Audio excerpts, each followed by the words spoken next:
All right, so now we need to discuss the Carroll Doctrine. And this doctrine has two prongs. And in order for the officer to conduct a search of a motor vehicle under the Carroll Doctrine, he or she must have both of these prongs present in order to do it. So here's the first one. The officer has to have probable cause that there's evidence of a crime inside the car. Notice I didn't say reasonable suspicion. All we need is reasonable suspicion to stop the car.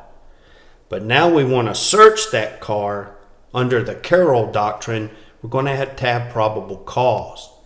Then the second requirement is the vehicle must be in a public place, not on private property. So let's do one.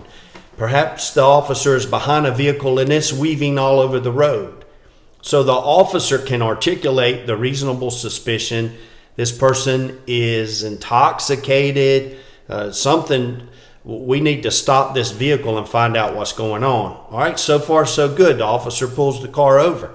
When the officer walks up to the window, the person rolls the window down, and now the officer smells the burnt odor of marijuana. Now we just jump from reasonable suspicion to probable cause. If you smell burnt marijuana, it's more probable than not that there's marijuana or paraphernalia, something in that vehicle caused that smell. And so now the officer is allowed to search that vehicle from bumper to bumper and all the containers therein, anywhere that marijuana or its paraphernalia could be found.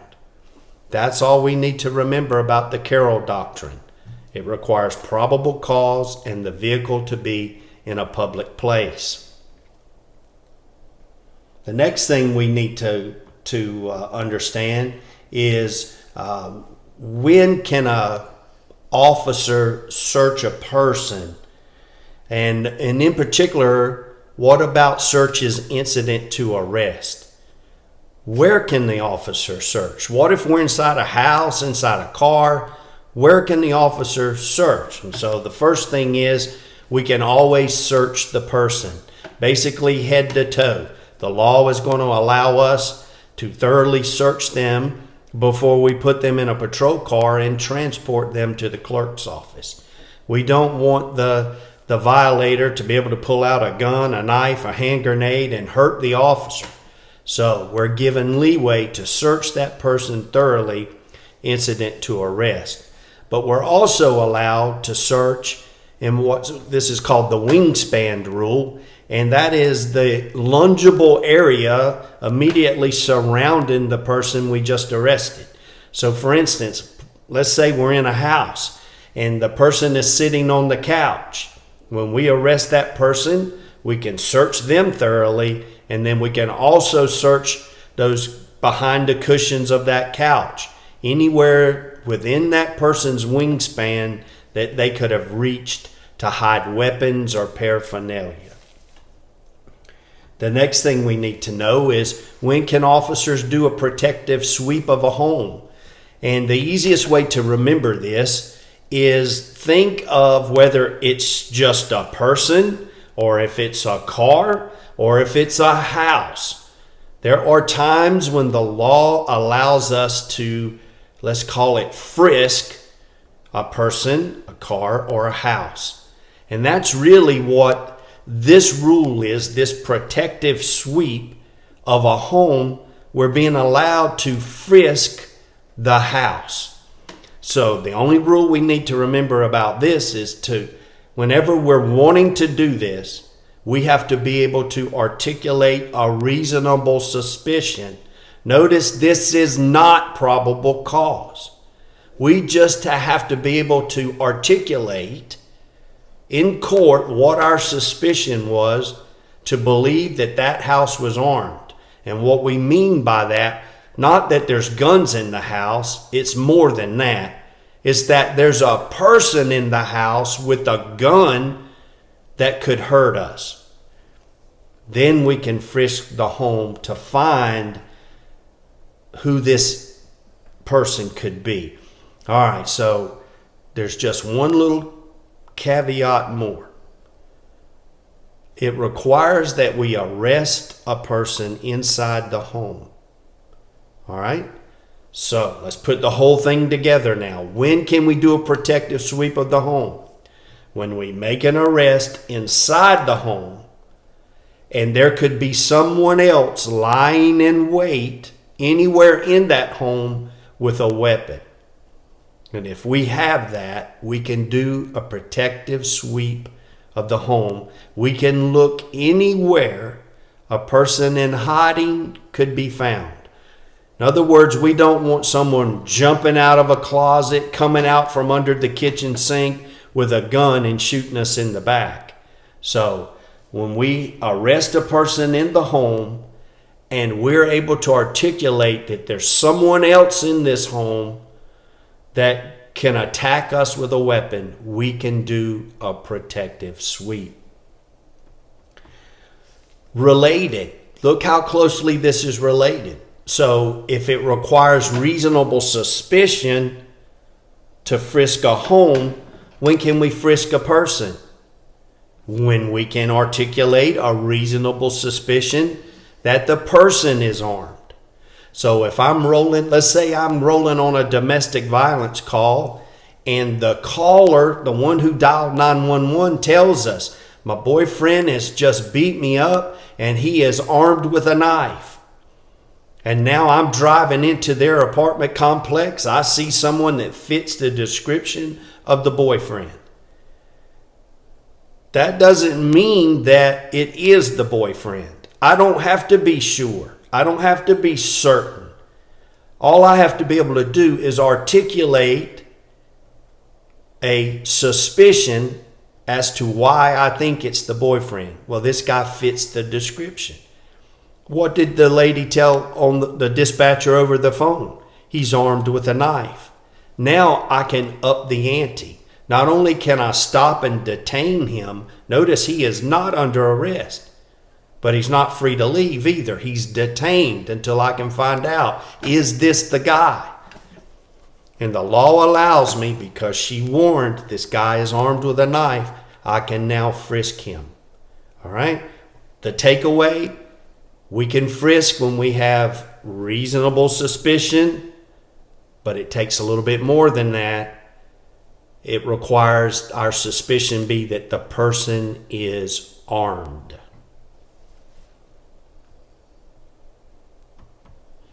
All right. One more time. We covered it last week. Let's cover it again this week. Who do we need to go see to get warrants? Search warrants, arrest warrants. All right. And the first answer you're going to want to tell me is a judicial official.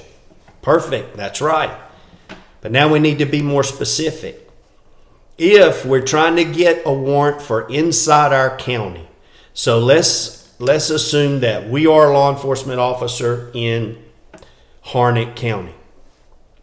Now, if I need a warrant for just inside my county, I can go see a clerk or a magistrate, and that person can give me the paper I need. But what if what I'm needing is a search warrant for residents in Lee County? Well, now I can't go see the clerk or the magistrate. It's still a judicial official, but it's a higher ranking one because I need a different kind of a warrant. It's outside of my jurisdiction. And so we're in the same judicial district. Lee County and Harnett County are. They're in the same judicial district, and so I can see a district court judge. But what if the piece of paper I need is for a person that's in Cherokee, North Carolina, all the way in the mountains, the western part of the state? Well, now my options are limited. I can't go see a magistrate. I can't go see a district court judge. I've got to see a superior court judge or an appellate court judge, like someone who sits on the North Carolina Court of Appeals or the North Carolina Supreme Court. Those are my options. So when we're getting a piece of paper, the first thing we need to determine is where's the search or the arrest going to take place. And that's going to tell us which judicial official we need to go see. All right. Are there any limitations on when a search warrant can be served?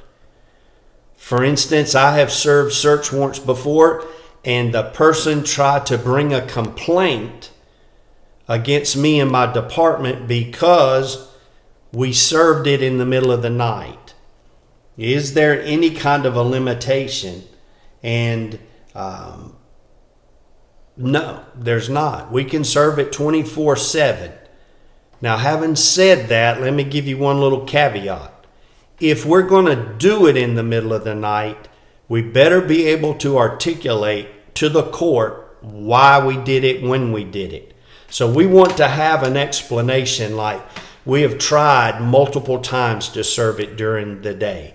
We have tried to serve it on his job. We've been unable to locate it. This piece of paper was about to expire, and so we served it in the middle of the night. And so as long as we can justify why we did what we did, we can serve it 24/7.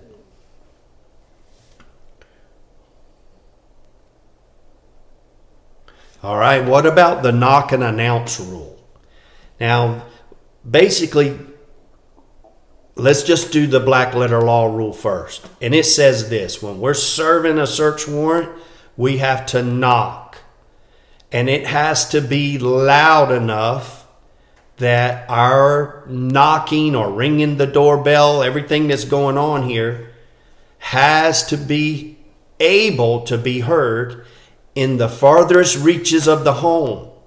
And so if let's say it's a 2-story house, well, whoever's in that back bedroom or bonus room or up on the second floor, we need to be knocking and we need to be identifying ourselves. Police department, sheriff's office, whoever we work for, we need to be knocking and announcing in such a manner that what we're doing can be heard in the farthest reaches of the home. And now we need to wait a reasonable amount of time to give them, let's say they're in that bonus room. We've got to get them time to get to the door. So we don't just need to be going to sheriff's office and then bang, the front door comes down. That's not how it works. All right. But let's look at some exceptions because I want you to know the entire rule. You can, if you have information that says that if I knock and announce, this is going to be too dangerous. Who we're going after is a very bad guy. He's armed. He will kill you. You can, when you're getting your warrant, seek what's called a no-knock warrant. And if you successfully get that piece of paper, then everything we've just discussed, forget it. You don't have to knock. You don't have to announce. You can arrive on the scene, take the door down, and go in and get who you want. One other little caveat. What if we're knocking and announcing, we're doing everything we're supposed to do, and this is a drug house, and all of a sudden we hear all the toilets flushing at the same time? Well, what's really happening? People are flushing evidence. They're destroying the evidence. And so when that starts to happen, that's another time we don't have to wait. If we believe evidence is being destroyed, the door can go down. You can go on in and try to stop the destruction of evidence. All right. What about if we're serving a warrant in a public area? And again, I believe we had this last week also. And here's what you want to remember. Let's say we're at a bowling alley and we're looking for the manager, John Smith, at the bowling alley. Let's say he even owns the place. All right, if he's the person named on the warrant, when we go in to serve the warrant, all the patrons, the people that are in there for bowling night and they're in bowling leagues and all, they're free to leave. You can't prevent them from leaving. The only part we can only deal with the person that's named on the warrant because we're in a public place. Now compare that let's say we waited. We didn't serve it on this owner at the bowling alley. We waited until the owner got home. Now we go to that house. We knock and announce. He comes to the door and we serve that piece of paper. And let's say it's a search warrant. So now we're searching the house. Anyone that's inside the house, because it's private property and not a public area, anyone inside the house is not free to leave. They're just going to sit on the couch and wait while we search this residence. And now we cannot search them, but we can detain them. And now we're going to search the entire house, and the law will allow, hear me now, if we don't find the evidence that we're looking for anywhere inside that house, we can then, and only then, search the other people that were visiting that house. Because theoretically, when we knocked and announced, this guy could have handed, let's say it's dope, he could have handed that controlled substance to the visitor, saying, hey, hold this for me. They're looking for me, not you. So what the law allows, if we don't find it anywhere else, then we can search whoever's visiting that house. All right, so make sure you understand both sides of it. In a public area, you cannot stop patrons from leaving. All you can do is deal with the people named on the warrant. But in a private place, you can detain everyone, and you may even be able to search everyone if what you're looking for was not found during the search. All right, how long do we have, by the way, to serve a search warrant? You're going to want to look that one up. I'm not going to tell you, it's in your lesson plan. But make sure you understand, how long do you have to execute a search warrant? How long do you have to execute an arrest warrant? Make sure you understand those time periods. All right. Now this is something new that I don't believe we have talked about, and it goes to some First Amendment rights, and it's an obscenity rule. And basically what this is saying is, who do we need to go see to get an obscenity warrant? Oh, we've got all kinds of things to put together here now. It is hard to know what is obscene. Something that is allowed today might not be allowed tomorrow. It was fine today, but it's obscene tomorrow. Our pendulum of what's acceptable in our society is constantly changing. And so the law understands this, and it puts a safeguard in place. And here's what it is. It says if you think someone is selling obscene materials, maybe child pornography, animal pornography, you don't just the officer just can't run to the clerk's office or to a judicial official and get that warrant. There's an extra measure involved. The safeguard is the officer must first go to the district attorney's office. Tell the district attorney what's the probable cause. And then the district attorney is going to go to the judicial official and get the obscenity warrant. Notice there's a middle person involved.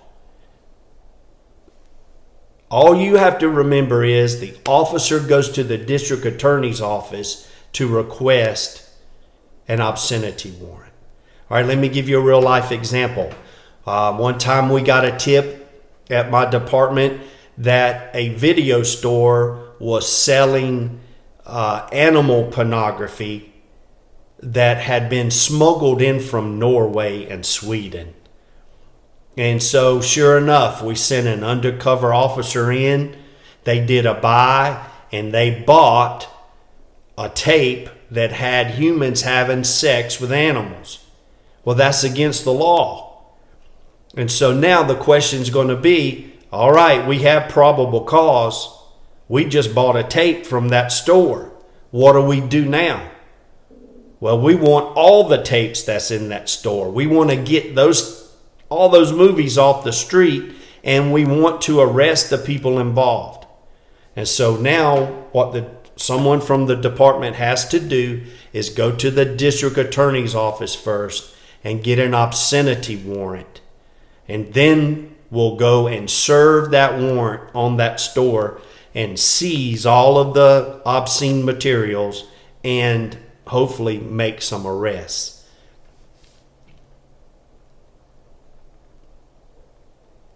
All right, and now the last thing, and there is some confusion, especially in law enforcement, about this one. I don't want you to ever be confused about it, and I'm going to give you a golden rule, and I don't want you to ever get off of this golden rule. All right, so we have a piece of paper in existence. It's called a non-testimonial identification order.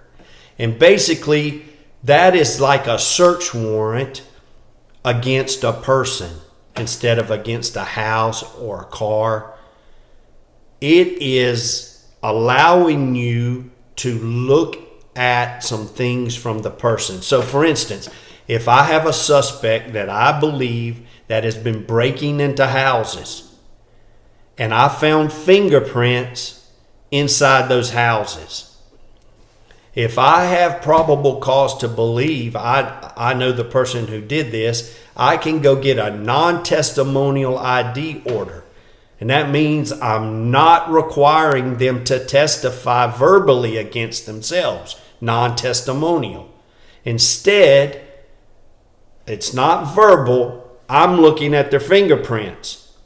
And this piece of paper will allow me to bring them in and roll their prints and compare them to the prints that were found inside the victim's residence. Here's another example. What if I have a rape victim and I'm able to secure DNA evidence from this victim? And now I have a suspect, and I need to get a DNA sample from the suspect to compare it to what was on the victim. Well, notice it's nonverbal. They're not testifying about anything, but what's on or in their body is going to testify against them. I've got to get a non-testimonial ID order. It's like a search warrant for the person. And now, if I present my probable cause and they give me the non-testimonial ID order, and by the way, this is another situation where you have to go to the district attorney's office first. Just like the obscenity warrant for a non-testimonial ID order, we've got to go see the district attorney first. Now, we present that. They agree with us. We can now seize our suspect, do a swab maybe of the inside of their cheek with a Q-tip to get that DNA sample, and then compare what came from their cheek versus what was on that victim to see, is this really the suspect? All right. So now those are all non-testimonial ID orders. There's one thing that we cannot use this order for, and it's the drawing of blood. And the best way that I can give you to help you to remember this is a needle is more invasive than a Q-tip or rolling a fingerprint. Or, by the way, we use a non-testimonial ID order to have someone stand in a lineup. I know you've seen that on TV before, where they walk in and they stand against the wall and it shows how tall they are, and then they have to turn to the side, and a victim is on the other side of the glass looking at them and saying, yes, that's him, or no, that's not him. That's also a non-testimonial ID order. But here I'm asking you about blood. And the easiest way to remember it is blood requires a needle. And a needle is invasive. it hurts, and it's going inside the body. Whenever we're drawing blood, it's not a non-testimonial ID order. Instead, we need a search warrant.